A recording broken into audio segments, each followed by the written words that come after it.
আলোচনায় মাওলানা মামুনুর রশিদ সিদ্দিকী, কেন্দ্রীয় যুগ্ম মহাসচিব, বাংলাদেশ ইসলামিক মিডিয়া কল্যাণ পরিষদ।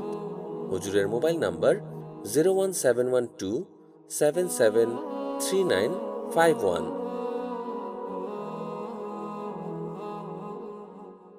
হযরতে ওমর রাদিয়াল্লাহু তাআলা আনহু নবীকে হত্যা করার জন্য তরবারি নিয়ে গেলেন। সাহাবীরা নবীকে ব্যারিকেড দিচ্ছে, ইয়া রাসূলুল্লাহ, ইয়া হাবিবাল্লাহ, ওমর আসছে আপনারে হত্যা করবে। আমার নবীজি বলে, আমি ওমরের তরবারির ভিতরে আমি রক্ত পাচ্ছি না, হত্যা পাচ্ছি না, আমি রাসূলুল্লাহ হযরতে ওমরের তরবারির ভিতরে ইসলামের গন্ধ পাচ্ছি। হযরত ওমর আসলেন, আমার নবীজির কাছে আসলেন। সাহাবীরা মনে করলেন হযরত ওমর মনে হয় নবীজিকে হত্যা করবে। হযরত ওমর তরবারিখানা ফেলে আমার নবীকে বললেন, ইয়া রাসূলুল্লাহ, ইয়া হাবিবাল্লাহ, নবী গো, আপনি আমারে কালেমা পড়ায় দেন, আমি হযরত ওমর কালেমা পড়ে মুসলমান হতে চাই। নবীজিকে হিদায়াত দিয়ে আল্লাহ পাঠালেন। রব্বুল আলামিন বললেন, ওয়াদিনিল হক, ও নবী, শুধু আপনাকে হেদায়েত দিলাম তাই না, আপনাকে একটা হকের ধর্ম দিলাম। তামাম পৃথিবীর ধর্ম একদিকে, আপনার ইসলাম একদিকে। তামাম পৃথিবীর সব ধর্মের লোক যদি একত্রিত হয়, তামাম পৃথিবীর সব পারমাণবিক বোমা, ক্ষেপণাস্ত্র, আন্তঃমহাদেশীয় ক্ষেপণাস্ত্র, পৃথিবীতে বড় বড় 8টা যে পারমাণবিক দেশ আছে যারা যুদ্ধ করতে সক্ষম, সব দেশের সেনাবাহিনী যদি এক জায়গায় হয়ে যায়, আর আমার বাংলাদেশের আকাশ বাহিনী, বিমান বাহিনী, নৌবাহিনী, বিজিবি, আর্মি যদি লিল্লাহে তাকবীর, আল্লাহু আকবার বলে পূর্ণ আন্তরিকতার সাথে ইসলামের জন্য তারা যদি লিল্লাহে তাকবীর বলে ঝাঁপিয়ে পড়ে, ইসলামের বিজয় সুনিশ্চিত। এ বাংলার মুসলমানকে আল্লাহ বিজয় দিবেন, পরাজিত করবেন। তামাম বিশ্বের অমুসলিমকে আল্লাহ পাক পরাজয় বরণ করে দিতে পারে কিনা? ওই রকম ঈমান আনয়ন করতে হবে। কিন্তু আজকে আমাদের ঈমানের ভিতরে ভেজাল। ঈমানের ভেতরে কি আছে? ভেজাল। আমরা নবীজির সুপারিশ পেতে চাই, কিন্তু নবীজির সুপারিশ না নিয়ে আমরা মাঝে মধ্যে বলি খাজা বাবা, পীর বাবা, মুরিদ বাবা, এই বাবা, সেই বাবা, তার সুপারিশ আমরা নিতে চাই। কিছুদিন আগে মোবাইলটা খুললাম, খোলার পরে একটা ইসলামী সঙ্গীত চলে আসলো। খাজা বাবা, ভণ্ড বাবা, তাদের পক্ষে সঙ্গীত, তারা এইভাবে বলে, কিরমান কাতিবিন রোজ হাসরের দিন। খারাপ লাগে? কিরমান কাতিবিন রোজ হাসরের দিন, মাওলার দরবারে যদি করে অভিযোগ, আমি বলবো দুনিয়ায় ছিলাম ল্যাংটা বাবার লোক। বলে কি বলে না?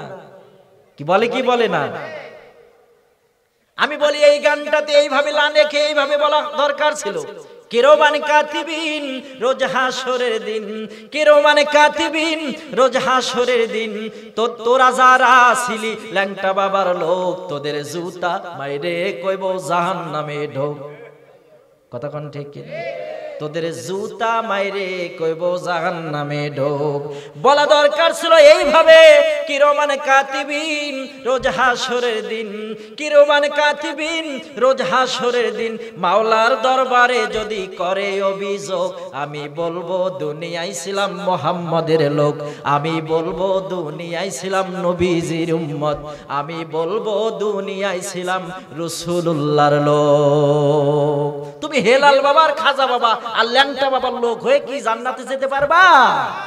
সুপারিশ পেতে হলে, জান্নাতে যদি যেতে চাও, তাহলে তোমাকে কার আদর্শ গ্রহণ করতে হবে? নবী মুহাম্মদুর রাসূলুল্লাহ। আর আজকের যুবক যারা আছে তাদের কথা তো বলাই যাবে না। লেফের মধ্যে মই ঠেলা ঠেলে, মোবাইল দেখালে এরকম ঠেলে, মাজেদ ভাই এইভাবে ঠেলে ঠেলে গান বের করে। কি গান বলবো না? থাক, বললে আবার সমালোচনা করি, বলবো হুজুর গান গায়।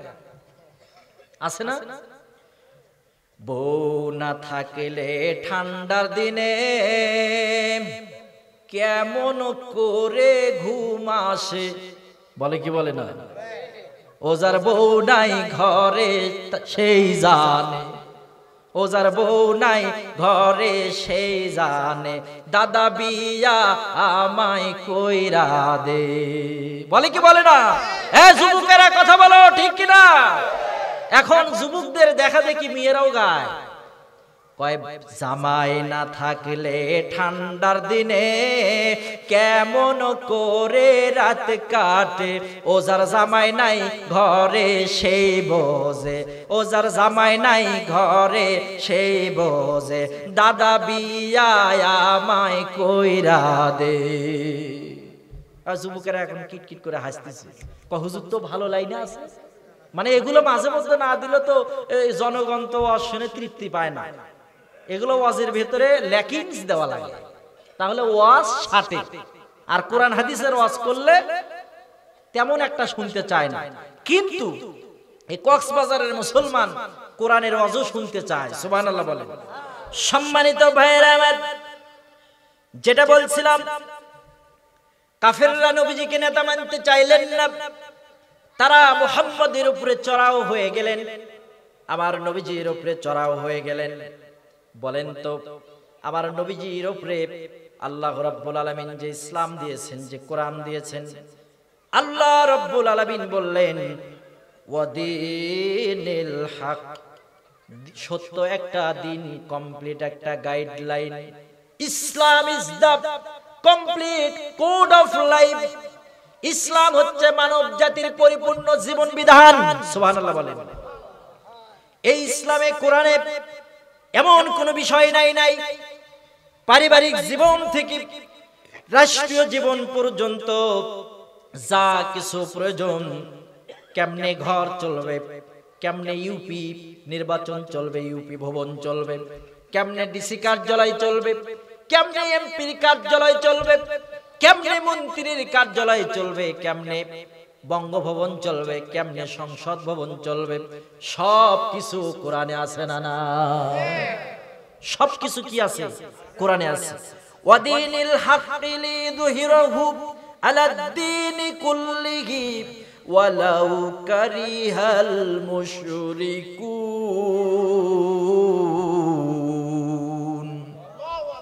ও নবী, যতই কষ্ট ইসলামকে বিজয়ী করার জন্য, নবী গো, আপনার মাথার তাজা রক্ত ফেলে দিতে হবে, আপনার শরীর থেকে রক্ত জমিনে ঝরাতে হবে, ইসলামকে বিজয় করতে হবে।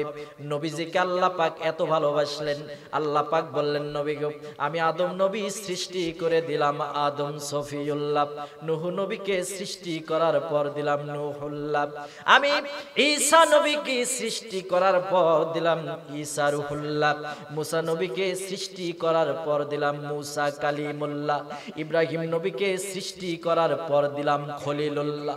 নবী গো, আমি আল্লাহ পাক আপনি নবীজিকে ভালোবেসে দিলাম হাবিবাল্লাহ। সব নবী আমি আল্লাহর জন্য পাগল।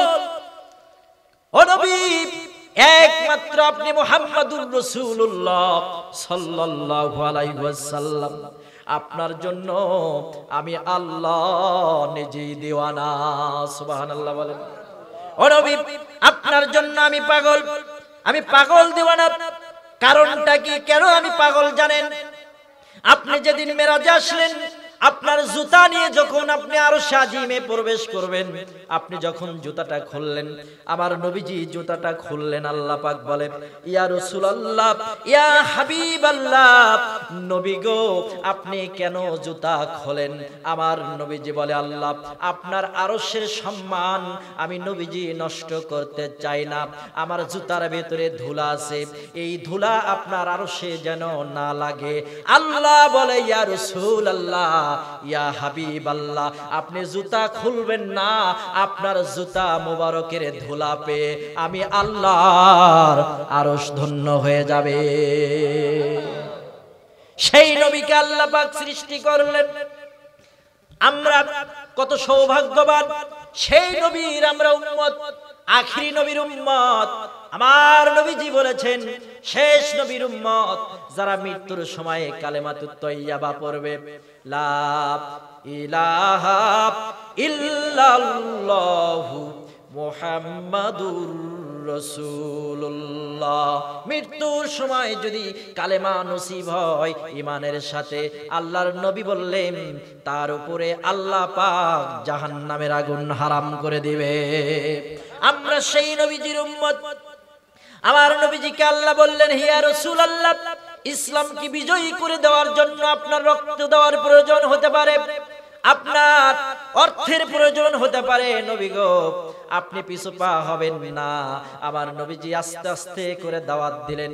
মদিনার বুক, মক্কার বুকে ইসলাম প্রচার হতে লাগলেন। যখন বেশি লোক ইসলামে চলে আসলো, কাফেররা দেখলো মুহাম্মদকে কোনোভাবেই ঠেকানো যায় না, মুহাম্মদকে চিরতরে শেষ করে দিতে হবে জমিন থেকে। আল্লাহর নবীকে শেষ করে দেওয়ার শেষ প্ল্যান পরিকল্পনাও তারা করেছিল।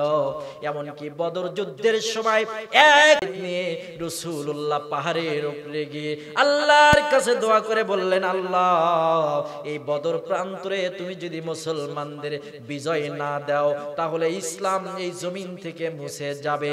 আল্লাহ পাক জিবরাইল মারফত জানায় দেয়, ইয়া রাসূলুল্লাহ, ইয়া হাবিবাল্লাহ, আপনি টেনশন করবেন না, নবী গো, 313 জনের মধ্যেই আমি ইসলামের বিজয় দান করব। ইসলামের বিজয় 1000-এর ভেতরে না 313 জনের ভেতরে? তাহলে সংখ্যাধিক্যে বিজয় নয়, বিজয় হচ্ছে ইমানদারের ভিত্তিতে। আপনার যদি ঈমান থাকে, আপনি একাই 100। কথা কোন ঠিক কিনা? কে পিছনে আছে দেখার সময় নাই। মুসলমান লিল্লাহে তাকবীর বলে তাকবীর দিল, বাংলার জমিন থেকে তসলিমা নসরিন বুরকার বিরুদ্ধে কথা বলে সেই বুরকা পরে ভারত পার হয়ে চলে গেল, স্যান্ডেল পরার সুযোগ পায় নাই।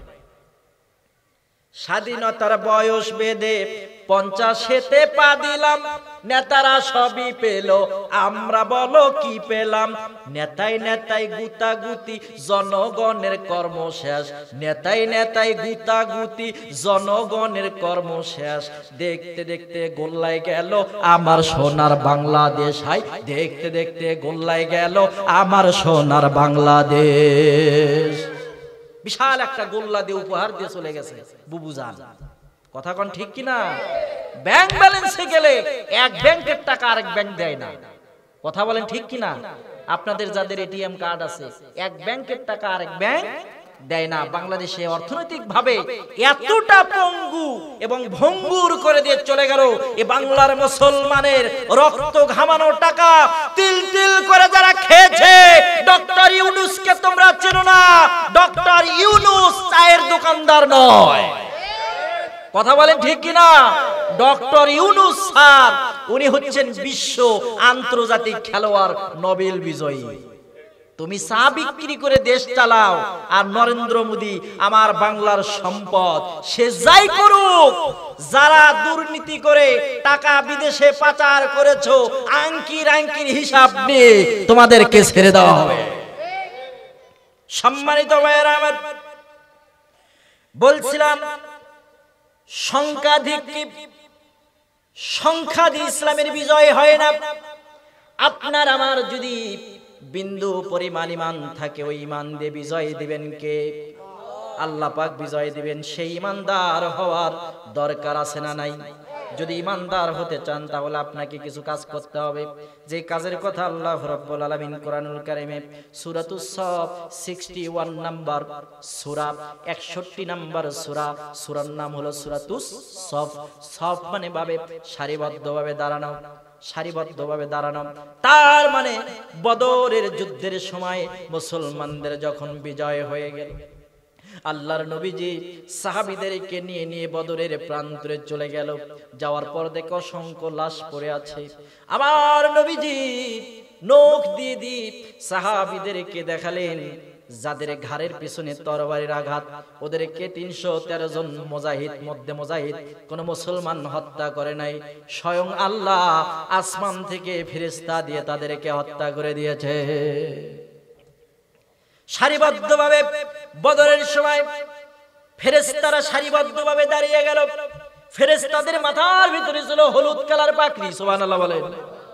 আমার নবীজি বলে, মুসলমান যদি আল্লাহর উপরে ঈমান আনয়ন করে, সত্যিকার অর্থে আল্লাহকে ভালোবাসে, আমি মুসলমান হয়ে আরেক মুসলমানকে ভালোবাসবো আল্লাহকে খুশি করার জন্য, স্ত্রীকে ভালোবাসবো আল্লাহকে খুশি করার জন্য, হালাল রুজি উপার্জন করব আমার আল্লাহকে ভালোবাসার জন্য, নামাজ পড়বো কাকে খুশি করার জন্য, রোজা রাখবো কাকে খুশি করার জন্য, কোরআন তেলাওয়াত করব আল্লাহকে খুশি করার জন্য, মাথায় টুপি দিব আমার নবীজির সুন্নত পালন করার জন্য, মুখের মধ্যে দাড়ি রাখবো আমার নবীজির সুন্নত পালন করার জন্য, আমি সুন্দর ঢিলাঢালা পোশাক পরবো আমার নবীজির সুন্নাতকে পালন করার জন্য। মুসলমান তার সার্বিক জীবন ব্যবস্থা যদি আল্লাহকে খুশি করার জন্য নিয়ত করে সব কিছু করে, ওই মুসলমানের হাত যেদিকে যাবে তার হাতের সাথে আল্লাহর কুদরতি হাত যোগ হয়ে যাবে। ওই মুসলমান যখন মুখ দিয়ে কথা বলবে তার মুখের সঙ্গে আল্লাহর কুদরতি মুখটা যোগ হয়ে যাবে। আল্লাহর সাহায্য ওই মুসলমানের ওপর সারাক্ষণ থাকবে। ওই মুসলমান যেখানে যাবে বিপদে আপদে ওই মুসলমানকে কোনো শয়তান পরাভূত করতে পারবে না। জোরে জোরে বলেন সুবহানাল্লাহ। তাহলে সেই ইমানদার হওয়ার দরকার আছে না নাই? যদি ইমানদার হতে চান তাহলে ছোট্ট একটা কাজ আপনারা করবেন। আজকে এই মাহফিল থেকে এই কাজগুলো যদি মনে প্রাণে আপনি আর আমি নিতে পারি, আল্লাহর কাছে আপনি আমি প্রিয় বান্দা হয়ে যাব রে বাবা। জীবনে কত গুনাহ করলাম, গুনাহের অন্ত নাই। ঘর করলাম, বাড়ি করলাম, কত কি করলাম, কত বয়স হয়ে গেল, জীবনে অনেক গুনাহ। আমার আল্লাহ পাক বলে ইন্নাল্লাহা গফুরুর রহিম, আমি আল্লাহ ক্ষমাশীল বান্দা। তুমি অনেক গুনাহ করেছো রে বান্দা, তোমার গুনাহ হচ্ছে নদী পরিমাণ, আমি আল্লাহর রহমত হলো সাগর পরিমাণ। তোমার গুনাহ যদি হয় সাগর পরিমাণ, আমি আল্লাহর রহমত হলো আসমান পরিমাণ। ওরে বান্দা, তোমার গুনাহ যদি হয় আসমান পরিমাণ, আমি আল্লাহর রহমত আর শাজিম ছাড়িয়ে যাবে। বান্দা তুমি গুনাহ করেছো, ওই গুনাহের আর্তনাদ করে আল্লাহর কাছে দুহাত উত্তোলন করে গভীর রাতে উঠে সুন্দর করে ওযু করে 2 রাকাত নামাজ আদায় করে আল্লাহর ভয়ে চোখ থেকে এক ফোঁটা মাছির মাথার মতো পানি যদি চোখ দিয়ে গড়ায়া দিতে পারো, আমার নবীজির স্ত্রী আয়েশা বলেছে 3টা চোখ কখনো জাহান্নামে যাবে না, 3টা চোখের পানি কখনো জাহান্নামে যাবে না। 1 নাম্বার হচ্ছে আল্লাহর ভয়ে যে ব্যক্তি চোখ থেকে পানি গড়িয়ে দিয়েছে, ওই চোখকে আল্লাহ জাহান্নামে দিবে না, ওই লোককে আল্লাহ তার জীবনের সব সগীরা গুনাহগুলো আল্লাহ পাক মাফ করে দিবে। তাহলে আপনার আমার জীবনের গুনাহ মাফ হোক, এটা চান কি চান না?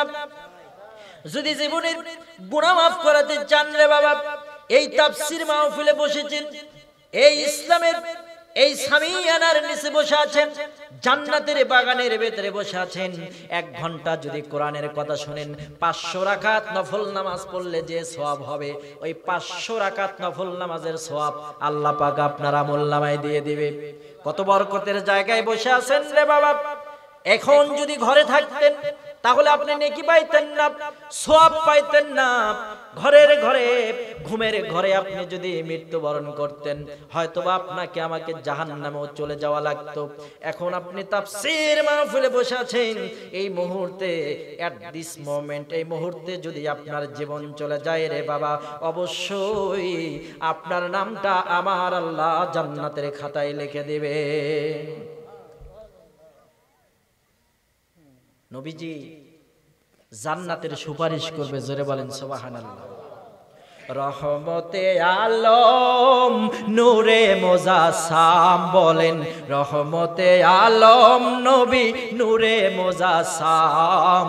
সাহাবীরা আতর বানায় ওই নবীজির ঘাম, সাহাবীরা আতর বানায় ওই নবীজির ঘাম। চেনো জানো মানো কেমন আমার নবীজি, যাহার পাগল চন্দ্র সূর্য তারকারাজি। বাবা আরো শুনবানি সুন্দর কাহিনী, বাবা আরো শুনবানি সুন্দর কাহিনী। জান্নাতের রুমে রুমে লেখা নবীর নাম, বলেন জান্নাতের গেটে গেটে লেখা নবীর নাম। উস্তনে হান্নানা একটা খেজুর গাছের নাম, যাকে ধরে খুতবা দিতেন রসুল আকরাম। গাছটা নবীর বিরহে কাঁদিতে রহে, গাছটা নবীর বিরহে কাঁদিতে রহে। হতবাক হইলেন কত সাহাবী আকরাম। মারহাবা বলেন। হায় হায় আমরা মানুষ হতভাগা, নবী চিনি না, পশু পাখি নবী চিনে করিল কান্না। বাবা যে চিনেছে সে পেয়েছে, বাবা যে চিনেছে সে পেয়েছে। পাহাড় পর্বত নদী নালা দিয়েছে সালাম। সুবহানাল্লাহ। পাহাড় পর্বত নদী নালা আমার নবীকে শ্রদ্ধা করেছে, সম্মান করেছে। জঙ্গলের হরিণী বিভিন্ন প্রাণী আমার নবীকে কত সম্মান। আমার নবী যখন মক্কা থেকে বিতাড়িত হয়ে হিজরত করলেন গর্তের ভেতরে, আবু বকর দেখলেন গর্তের ভেতরে 7টা গর্ত। মনে হয় পাহাড়ি বিষধর সাপ এসে নবীজিকে দংশন করবে। হযরত আবু বকর তার মাথার পাগড়িটা ছিঁড়ে 7টা খণ্ড করলেন, 6টা হলো। এই 6টা খণ্ড করে 6টা গর্ত বন্ধ করে দিল। একটা গর্ত বন্ধ করতে পারলেন না। আবু বকর চিন্তা করলেন, এই গর্ত দিয়ে পাহাড়ি বিষধর সাপ আমার নবীজিকে যদি সবল দেয়, আমার নবীজিকে যদি দংশন করে, আমার নবীজি দুনিয়ার মায়া ছেড়ে চিরদিনের জন্য চলে যাবে। আবু বকর এইটা ভেবে নিজের পায়ের গোড়ালি দিয়ে ওই গর্তটা বন্ধ করে আছে। পাহাড়ি বিষধর সাপ ভিতরে ফসফস করছে। সাপের উপরে আমার আল্লাহ পাক ওহী নাজিল করে দিয়েছে, সাপ রে তোর সঙ্গে দেখা হয়ে যাবে বিশ্ব নবী রাহমাতুল লিল আলামিন। সাপ শুধু ফুসফুস করে, কখন দয়ার নবী মায়ার নবী রাহমাতাল লিল আলামিন কি দেখবো। আবু বকর কেন পা দিয়েছে, আবু বকর কেন পা দিয়েছে, যাতে সাপটা নবীজির পায়ে দংশন করতে না পারে। আবু বকর চিন্তা করে, যেই নবীকে আমি এত ভালোবাসলাম ওই নবীকে সাপে দংশন করবে, আমি আবু বকরের সহ্য হবে না। আমার পায়ের ভেতরে যদি সাপে দংশন করে, আমার নবীজির জীবনটা রক্ষা হয়ে যাবে, আমি আবু বকরের জীবনটা চলে যাবে।